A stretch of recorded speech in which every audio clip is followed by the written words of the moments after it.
Praise the lord. దేవుని నామానికి మహిమ కలుగును గాక. అనుదినం వస్తున్న కృపావాక్యాన్ని వీక్షిస్తున్న దేవుని బిడ్డలందరికీ నా హృదయపూర్వక వందనాలు. ఈ శుభవేళ ప్రభు ప్రేరేపిస్తున్నటువంటి ఒక అంశం మనం ధ్యానం చేద్దాం. ఈనాటి అంశం, భక్తి చేయటం వలన ఏమి కలుగుతుంది? యేసయ్యను నమ్ముకొని యేసయ్యను ఆరాధిస్తూ ఆ భక్తి విధానాల వలన మనకి ఏం కలుగుతుంది అనే విషయాన్ని ఈ శుభవేళ మనం ధ్యానం చేద్దాం. ఆయన నమ్ముకొని ఆయన మీద ఆధారపడి ఆయనే సర్వస్వం అనుకొని భక్తి చేస్తున్న మనకు ఏం కలుగుతుందంటే, యోబు గ్రంథం 4వ అధ్యాయం 6వ వచనాన్ని చూస్తే, భక్తి వలన ధైర్యం కలుగుతుంది అని యోబు మాట్లాడుతూ ఉన్నాడు. మనం చేస్తున్న భక్తి, మనం చేస్తున్న ఆ ఆరాధన దేవుని సన్నిధిలో మనకి ధైర్యాన్ని పుట్టించున్నదై కనబడుతుంది.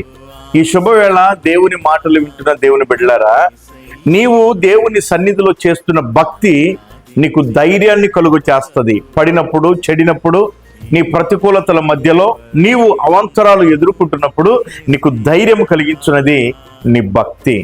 రెండవదిగా దానియేలు గ్రంథం 6వ అధ్యాయం 23వ వచనాన్ని చూస్తే, ఈ భక్తి కాపాడుతుంది.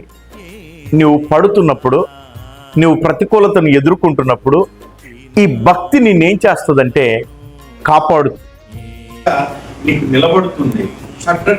అభినందనలతో ఆయన దిగి వచ్చి అగ్నిగుండంలో నిలబడ్డాడు కనుక వారి భక్తి వారిని కాపాడింది. నువ్వు చేస్తున్న భక్తి జనులకు వెర్రితనమైన, నువ్వు చేస్తున్న భక్తి జనులకు హాస్యాస్పదంగా కనబడినా నువ్వెప్పుడు కృంగిపోవద్దు. నీ భక్తి నీకు కాపుదలనిస్తుంది. ఒకటి, ధైర్యం పుట్టిస్తుంది. 2, నీకు కాపుదలను కలుగు చేస్తుంది.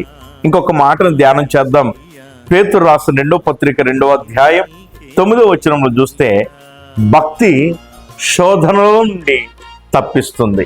ఈ రోజున మన వ్యక్తిగత జీవితంలో, కుటుంబ వ్యవస్థలో ఎన్నెన్నో శోధనలు మనల్ని వెంటాడుతాయి. అయితే వాక్యం అంటుంది కదా, నీవు చేస్తున్న భక్తి నీకు అవి పట్టి ఉన్నటువంటి ప్రతి శోధనను కూడా, నీ కుటుంబాన్ని కుదిపేస్తున్న ప్రతి శోధనను కూడా దాని నుండి నేను తప్పిస్తుంది.